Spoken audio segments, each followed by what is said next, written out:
Grave robbing in Texas is this hour's top news story. An informant led officers of the Muerto County Sheriff's Department to a cemetery just outside the small rural Texas community of Newt early this morning. Officers there discovered what appeared to be a grisly work of art, the remains of a badly decomposed body wired to a large monument. A second body was found in a ditch near the perimeter of the cemetery. Subsequent investigation has revealed at least a dozen empty crypts, and it's feared more will turn up as the probe continues.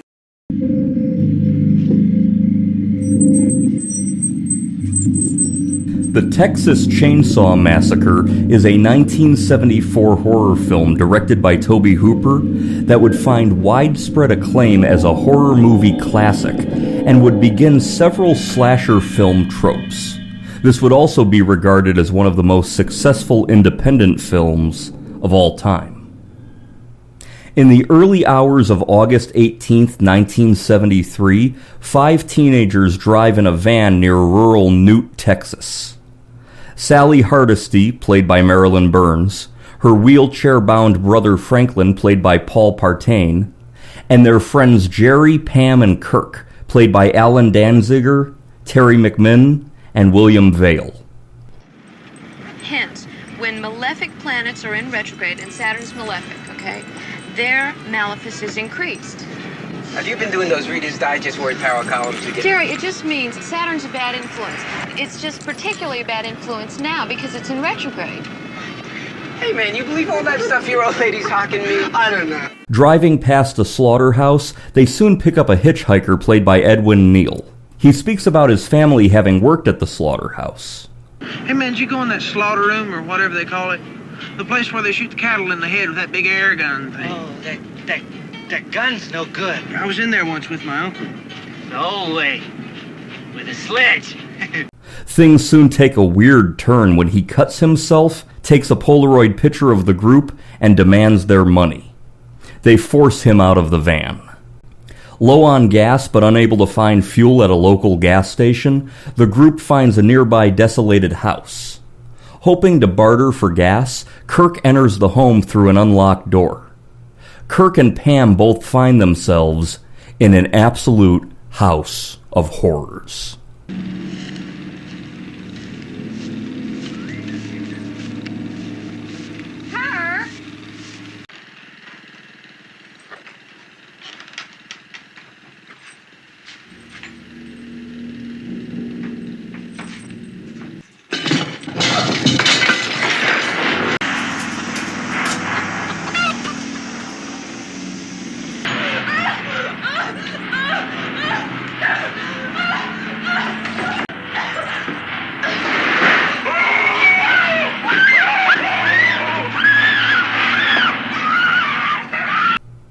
A man wearing a mask made of skin starts up a chainsaw and dismembers Kirk in front of Pam.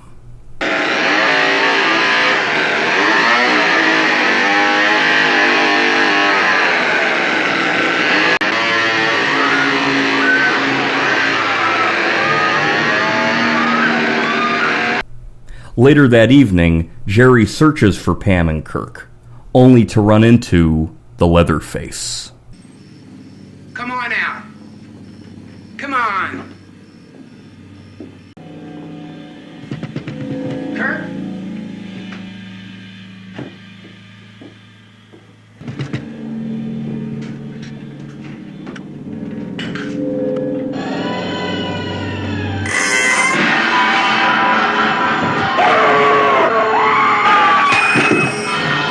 Sally and her brother Franklin are soon attacked, with Franklin being killed. Sally runs to the local gas station only to find herself beaten and kidnapped. When she awakens, she finds herself surrounded by a family of grave robbers and murderers.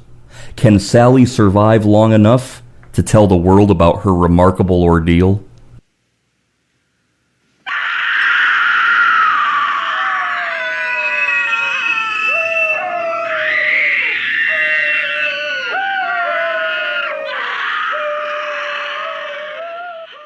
Director Tobe Hooper claims to have gotten the idea for this film while standing in the hardware section of a crowded store during Christmas shopping season. While thinking of a way to get out of the crowd, he spotted the chainsaws. The mood of the country around 1973, from Watergate to Vietnam, also helped inspire the cynical mood of the plot. The character of Leatherface and minor story details were inspired by the crimes of murderer Ed Gein. A suspected serial killer, Ed Gein gained national notoriety in 1957 after authorities in Plainfield, Wisconsin discovered he had killed 2 people, both of them women, and was also a grave robber. He stole body parts, only female, from many different graves. He kept some of the parts in his refrigerator and skinned one corpse and wore the skin as a dress. His home was decorated with body parts and skin from different corpses. Tobe Hooper produced the film for less than $140,000 and used a cast of relatively unknown actors drawn mainly from Central Texas, where the movie was shot. After getting into the old age makeup, John Dugan decided that he did not ever want to go through the process again, and all of his scenes had to be filmed in the same session before he could take the makeup off. The entire process took about 36 hours, 5 of which were to put the makeup on, during a brutal summer heat wave where the average temperature was over 100 degrees, with a large portion of it spent filming the dinner scene inside the home, with him wearing a heavy suit and necktie, sitting in a room with dead animals and rotting food. There was no air conditioning or electric fans. Everyone recalled that the stench from the rotting food and people's body odor was so terrible that some crew members passed out or became sick from the smell. Edwin Neal, who played the hitchhiker, said that filming the scene was the worst time of his life and that he had been in Vietnam. Working titles for this film included Saturn in Retrograde, Head Cheese, Stalking Leatherface, and then simply Leatherface. Marilyn Burns, whose character was chased by Leatherface through the undergrowth, actually cut herself on branches quite badly, so a lot of the blood on her body and clothes was real.